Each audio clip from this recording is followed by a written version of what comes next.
कल से करूंगा, आज नहीं करूंगा, पता नहीं क्या हो गया मुझे। क्या आपको भी आजकल ऐसा फील होता है? सब कुछ ऐसा भारी भारी सा लगता है, जैसे दिमाग में कोई जान ही नहीं बची है। सोचते तो हो कि मैं ये करूंगा वो करूंगा, पर जब एक्शन का वक्त आता है तो एक अजीब सी डलनेस और स्लोनेस फील होती है। वेल, अगर आप इन बातों से रिलेट कर पा रहे हो तो आज की ये वीडियो आपके लिए ही है, क्योंकि जो आप फील कर रहे हो वो लेजीनेस नहीं है, ये कुछ और ही है जिससे दुनिया भर के लोग जूझ रहे हैं। और अगर आपने वक्त रहते आज ही इसे फिक्स नहीं करा तो आप लाइफ में इतने पीछे हो जाओगे कि कहीं के नहीं रहोगे। क्योंकि इवन ऑक्सफोर्ड यूनिवर्सिटी की 2024 की स्टडी ने बताया कि आज दुनिया में 30% लोग एक ऐसी चीज से सफर कर रहे हैं जिसमें दिमाग चलता तो है बट शार्प नहीं रहता। फोकस करना चाहते तो हो पर होता नहीं, काम करना चाहते हो पर बॉडी उठती नहीं। लाइफ में एक अजीब सी डलनेस आ जाती है जिससे ना रात की नींद हटा सकती है ना सुबह की चाय। इंटरनेट ने इस फीलिंग को एक नाम दिया है जो आपने भी ऑलरेडी सुना हो शायद, विच इज ब्रेन फॉग। लेकिन अब ये डिफरेंट बात सुनो। एक्चुअली प्रॉब्लम यह है कि ब्रेन फॉग कोई मेडिकल बीमारी नहीं है, कोई डैमेज नहीं दिखता, फिर भी आप फील करते हो जैसे दिमाग में कोई इनविजिबल लोड है जो उतरता ही नहीं। अब इसको ठीक कैसे करना है? अभी हम आपको 3 ऐसी चीजें बताएंगे जो साइंटिफिकली सबसे ज्यादा इम्पैक्टफुल और प्रूवन है, जिसमें से एक चीज ऐसी है जो 50% तक ब्रेन फॉग रिवर्स कर सकती है। लेकिन उससे पहले ये सुनो, साल 1916 में वर्ल्ड वॉर 1 का टाइम। उस टाइम एक सोल्जर था जिसका नाम था हैरी फार, जो अपने दुश्मन के बिल्कुल सामने खड़ा था। उसके सीनियर ऑफिसर्स पीछे से चिल्ला रहे थे, हैरी आगे बढ़ो, हैरी चार्ज करो। बट हैरी हिला नहीं, पसीने में लथपथ, आंखें खुली हैं, चेहरा एकदम ब्लैंक। सीनियर ऑफिसर ने देखा और हैरी को तुरंत गिरफ्तार कर लिया, क्योंकि वर्ल्ड वॉर 1 में कायरपन की सजा सर्विस से टर्मिनेशन नहीं बल्कि मौत थी। बट यहाँ एक सवाल है कि जो किसी ने नहीं पूछा, क्या हैरी सच में कायर था? उसमें हिम्मत नहीं थी। देखो बात यह है कि हैरी अकेला नहीं था। वर्ल्ड वॉर 1 में 306 सोल्जर्स को उसी तरह एग्जीक्यूट किया गया था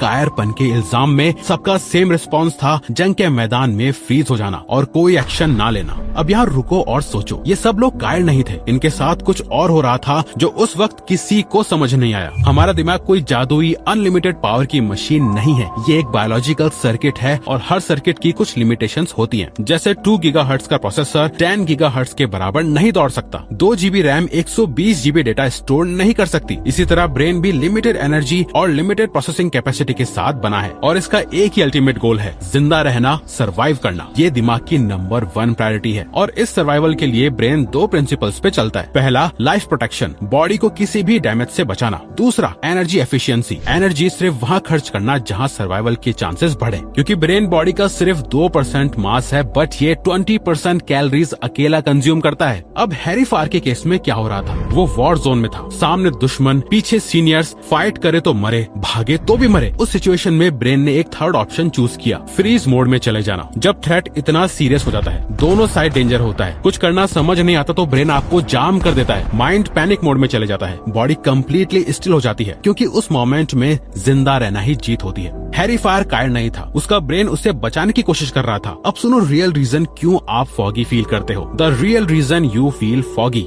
रॉबर्ट सपोल्स्की, स्टैनफोर्ड के प्रोफेसर ने प्रूव किया है कि जानवरों का स्ट्रेस रिस्पॉन्स इंसानों से कहीं बेहतर होता है। मान लो एक हिरण के पीछे एक चीता बुरी तरह से पड़ गया, कैसे भी करके हिरण उससे बच के निकल गया और कहीं भाग गया। अब भाग के वो उस डरावनी मेमोरी में नहीं रहता, वो ये नहीं सोचता कि चीता उसे खा लेता तो क्या होता क्या नहीं होता। अगले कुछ ही देर बाद वो उससे भूल भी जाता है। लेकिन इंसान अपने थ्रेट याद रखता है, उस पे ओवर थिंक करता है, ये होता तो क्या होता, वैसे होता तो क्या होता। इवन पढ़ाई का प्रेशर, करियर का प्रेशर, कॉम्पिटिटिव एग्जाम का प्रेशर, फैमिली एक्सपेक्टेशंस जो इग्नोर नहीं कर सकते, सोशल मीडिया पे कंपैरिजन की एंडलेस रेस, चीप डोपामिन से डिस्कनेक्ट नहीं हो पाना, रिलेशनशिप्स की दिक्कत, सेल्फ डाउट, ये सारे वो साइकोलॉजिकल थ्रेट्स हैं जो आपके दिमाग में एग्जिस्ट करते हैं, जिससे अमिगडाला, ब्रेन का स्ट्रेस अलार्म सिस्टम, कभी शांति नहीं हो पाता। ब्रेन में एक एरिया है जिसे कहते हैं एग्जीक्यूटिव फंक्शन। ये वो नेटवर्क है जो आपको शार्प, फोकस्ड रखता है, क्लियर डिसीजंस लेने में हेल्प करता है, काम एग्जीक्यूट करवाता है, बट ये हाई एनर्जी कंज्यूम करता है। और जब ब्रेन कंसिस्टेंटली स्ट्रेस और ओवर स्टिमुलेशन के लूप में फंसा हो तो उससे फीडबैक मिलता है कि एनर्जी वेस्ट हो रही है, कोई प्रोग्रेस नहीं है, थ्रेट कम नहीं हो रहा,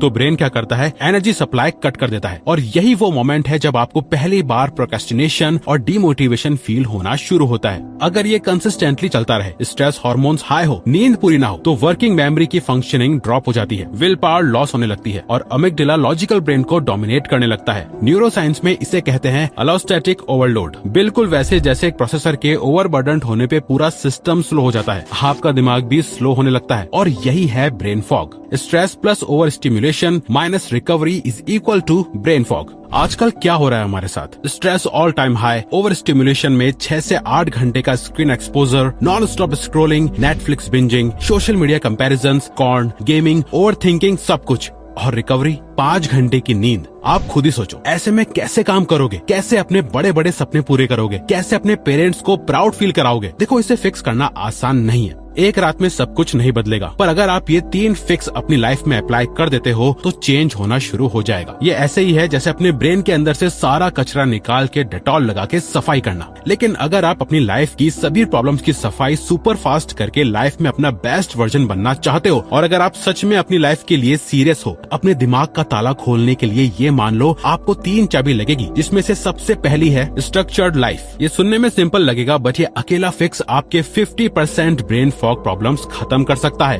इमेजिन करो, एक आदमी एक रास्ते पे चल रहा है शांति से, अचानक 5 रास्ते आ गए। वो दूसरा पकड़ लेता है, फिर सोचता है काश तीसरा पकड़ा होता। फिर किसी और को देखता है, यार मैं यहाँ क्या कर रहा हूँ, मुझे तो चौथे पे होना चाहिए था। वो चल तो रहा है लेकिन आगे नहीं बढ़ रहा। यही है आज की दुनिया की सबसे बड़ी दिक्कत। इतने सारे रास्ते, इतनी सारी चीजें, एक करो तो दूसरी छूट जाती है, दूसरी करो तो तीसरी की याद आती है। इन सब का बस एक ही सोल्यूशन है, स्ट्रक्चर। ब्रेन फॉग का रूट कॉज है लैक ऑफ कंट्रोल, और एक स्ट्रक्चर्ड लाइफ कंट्रोल को दुनिया के हाथों में से लेके आपके हाथों में रखती है। ज्यादातर साइंटिफिक स्टडीज शो करती हैं कि कंट्रोल और प्रेडिक्टेबिलिटी स्ट्रेस हार्मोन्स को कई हद तक कम कर देती है। सुबह उठने का एक फिक्स टाइम, काम करने का एक fix time, crystal clear goals और एक ऑर्गेनाइज्ड लाइफ आपके ब्रेन को एक मेंटल पीस देती है, जिससे वो इंपॉर्टेंट डिसीजंस के लिए एनर्जी बचा के रखता है और फ्रीज नहीं होता। The miracle brain protein. Harvard medical school के प्रोफेसर जॉन रेटी ने एक इंटरेस्टिंग काम किया। उन्होंने एक पेट्री डिश में न्यूरॉन्स पर एक स्पेसिफिक प्रोटीन स्प्रिंकल किया, और उन्होंने देखा कि न्यूरॉन्स ने नई ब्रांचेस उगाना शुरू कर दी, जैसे किसी सूखे हुए पेड़ को पानी मिला हो। इस प्रोटीन का नाम है BDNF, brain derived neurotrophic factor, और इसको ट्रिगर करने के लिए कोई ड्रग नहीं चाहिए, कोई सप्लीमेंट नहीं, सिर्फ और सिर्फ 20 मिनट्स का एरोबिक मूवमेंट, जैसे वॉकिंग, साइकिलिंग, रोप स्किपिंग, कुछ भी जिसमें दिल की धड़कनें तेजी से बढ़े। एक्सरसाइज में ब्रेन का BDNF रिलीज होता है। हिप्पोकैम्पस में न्यूरोजेनेसिस ट्रिगर होता है, जिससे नए न्यूरॉन्स डेवलप होने लगते हैं और मेमोरी और फोकस रिस्टोर होने लगता है। इसके साथ एक और काम होता है, एक्सरसाइज से कॉर्टिसोल फ्लश आउट होता है, और इसीलिए एक्सरसाइज के बाद मेंटल क्लैरिटी आती है। वो सिर्फ फीलिंग नहीं होती, वो ब्रेन की फंक्शनिंग होती है जो सच में फिक्स हो चुकी है। Brain sewage system. 2024 में OHSU के रिसर्चर्स ने पहली बार ह्यूमन ब्रेन के अंदर एक हिडन नेटवर्क देखा। इसका नाम है ग्लिम्फेटिक सिस्टम, जिससे आप ब्रेन का सीवेज क्लीनिंग नेटवर्क मान सकते हो। डीप स्लीप में ब्रेन के सेल्स 20 से 30% तक छोटे हो जाते हैं, ताकि सेरेब्रोस्पाइनल फ्लूइड एक पावरफुल करंट की तरह अंदर फ्लो करे और दिन भर का मेटाबॉलिक वेस्ट फ्लश आउट हो जाए, वो टॉक्सिक वेस्ट जो ब्रेन सेल्स को डैमेज करता है। और सबसे इम्पोर्टेंट बात यह है कि ये सिस्टम स्लीप के टाइम सबसे बेस्ट काम करता है। 5 घंटे की नींद यानी 5 घंटे की क्लीनिंग, 8 घंटे की नींद यानी ज्यादा इफेक्टिव क्लीनिंग। इसलिए लोग 8 घंटे की अच्छी नींद लेने के बाद एकदम फ्रेश फील करते हैं। सबसे बेस्ट ये है, नींद से 45 मिनट्स पहले स्क्रीन बंद कर दो। वो 45 मिनट्स में कुछ भी करो, किताब पढ़ो, चांद देखो, सीलिंग घूरो, कुछ भी, बट स्क्रीन नहीं, क्योंकि स्क्रीन की आर्टिफिशियल लाइट ब्रेन को कंफ्यूज करती है। उसे लगता है अभी दिन है और ग्लिम्फेटिक सिस्टम प्रॉपर्ली एक्टिवेट ही नहीं हो पाता। अब देखो, अगर आपको ये वीडियो अच्छी लगी तो वीडियो को लाइक और चैनल को सब्सक्राइब करके हमें सपोर्ट करो, और बेल नोटिफिकेशन ऑन कर लीजिएगा ताकि आप आने वाली वीडियोस मिस न कर पाओ। Thank you for